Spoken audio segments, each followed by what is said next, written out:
E aí, seus clubistas, tudo bem com vocês? Aqui é Maurício, do Sem Clubismo FC, galera.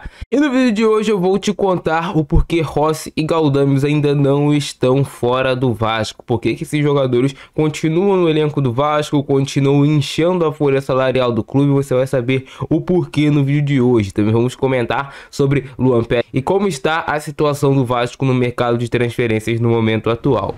Beleza? Deixa o like aí embaixo, muito importante seu like para você motivar a trazer conteúdo todos os dias aqui no canal. Não se esqueçam de compartilhar o nosso vídeo em todos os grupos de Vasco de WhatsApp. E vai fazer sua aposta no Vasco hoje contra o Atlético Paranaense? PagBet no primeiro link do comentário fixado. Na PagBet você recebe o valor que você ganha na aposta sem nenhuma complicação. Tu tem suporte humanizado 24 horas todos os dias. E na PagBet acertou, tá pago, não tem erro. Show, campeão. Bora pro vídeo.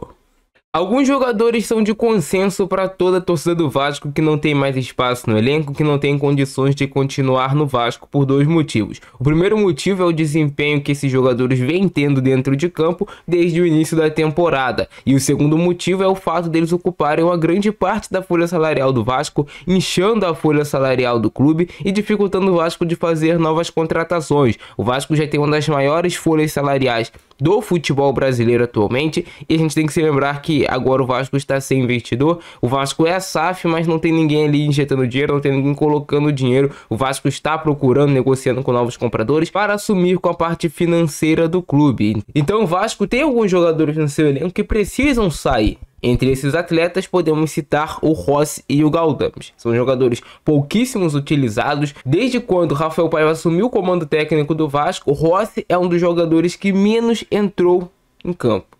Galdames também teve pouquíssimos minutos, pouquíssimo participa. Galdames tem um salário que gira em mais de 500 mil reais por mês. O Rossi tem um salário que gira em torno de mais de 300 mil reais por mês. Então o Vasco gasta quase 1 milhão de reais por mês só com esses dois jogadores, que é um valor que o Vasco poderia contratar um atleta que chegaria para brigar por posição no time titular. Então a folha salarial do Vasco é inchada. E o primeiro problema para esses jogadores não saírem do Vasco é que eles não querem, principalmente o Rossi. O Rossi já recebeu inúmeras propostas para deixar o Vasco e nenhuma proposta agradou ele. Ele quer continuar no Vasco. Também quem não iria querer, com todo respeito. Mas quem fez o contrato do Rossi, quem renovou o contrato do Rossi, quem fechou essa negociação com o Rossi ganhando 300 mil reais por mês, um jogador que na sua última passagem pelo Vasco já foi muito questionado, mas beleza, poderia ser um jogador útil, mas não com esse salário. Então o Vasco enche a sua folha salarial com atletas que não condizem o futebol que eles desempenham em campo, a minutagem deles dentro de campo, a importância deles dentro de campo, com o que eles recebem mensalmente. É um valor que o Vasco poderia utilizar de outra forma. O Pedrinho mesmo já falou sobre isso. O Vasco não consegue negociar alguns jogadores porque eles têm contratos com salários muito altos. E todo mundo sabe, todos os outros times sabem, que eles não vão desempenhar dentro de campo o valor que eles recebem. Então ninguém quer assumir essa dívida. E aí até quando o Vasco fala, pô, vou dividir o salário. Vou te dar um exemplo. O Vasco quer dividir o salário do Rossi em 50%, vai pagar 150 mil. E o outro time, um possível time da Série B, ou até um time pequeno da Série A, também vai assumir o salário do Rossi 150 mil. Ainda é caro para esses times que não têm tanto valor para investir na sua folha salarial. Então fica ainda caro. Mesmo quando o Vasco vai dividir o salário, continua caro. E aí o Galdames, outro atleta também que teve possibilidade de sair do Vasco, estava com negociação com times lá do futebol argentino. Qual time no futebol argentino vai pagar 500, 600 mil reais por mês para o Galdames? Ou até mesmo a metade disso, ainda é muito caro. Então só o Vasco fez contratos com esses atletas com valores extremamente superfaturados, assim a gente pode falar. E o Vasco agora tem que lidar com isso até o final do contrato desses caras, que é um valor que vai dar altíssimo. E obviamente, por que eles vão sair do Vasco para receber menos? Você aceitaria? Pô, tu nem tá jogando, tu tá lá de boa, tranquilo, recebendo 300 mil por mês. Chegou outro time que quer te pagar 100 mil por mês. Você vai sair por quê? Você vai deixar de ganhar o valor que você tem um contrato bom para ganhar em outro clube, de menor expressão e tudo mais. Parar de morar no Rio de Janeiro. É complicado essa situação do Rossi e do Galdames. Por isso eles ainda não saíram do Vasco. O Rossi não quer sair do Vasco. Não tem time que vai aceitar pagar o que ele recebe no Vasco. então ele não vai querer sair. E o Galdames a mesma coisa, não tem time que vai aceitar pagar o que ele recebe no Vasco. Mesmo o Vasco tentando dividir o salário desses atletas, como o próprio Pedrinho já falou, ele continua caro para os outros times que têm interesse neles. Porque não são times grandes, são times de menor investimento, são times que têm possibilidades financeiras menores. Que é onde eles vão conseguir algum espaço. No Vasco e times do tamanho do Vasco, eles não vão conseguir espaço para jogar, para disputar posição de titular. E esses times não vão se interessar nesses atletas. A última informação que temos sobre o Luan Pérez, zagueiro pretendido pelo Vasco, é que o Santos negocia a contratação do jogador e está à frente no negócio. Inclusive, existe uma boa expectativa para o jogador acertar com o Santos. Luan Pérez tem a proposta do Vasco, tem a proposta do Santos. E além desses clubes também, o Bahia estaria interessado em contratar o atleta. A notícia é de Thiago Fernandes do Goal Brasil.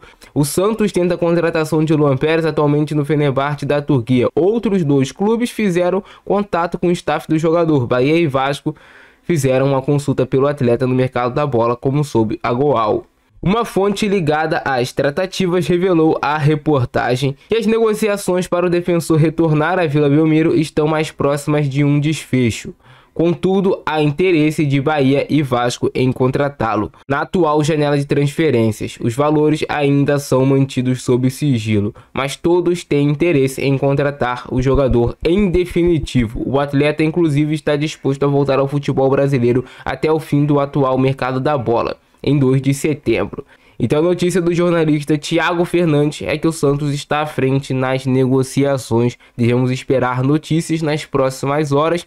A janela já está próxima de fechar. Temos que nos lembrar que o Luan Pérez fez muitos poucos jogos na última temporada, mas um zagueiro de um bom nível, que se estiver bem fisicamente, pode sim ajudar o Vasco. E aí, com todo respeito ao Santos, que é um time gigante do futebol brasileiro, mas no momento atual o Vasco perderam a negociação para o Santos, aí é sacanagem. Mas é esperar, é aguardar.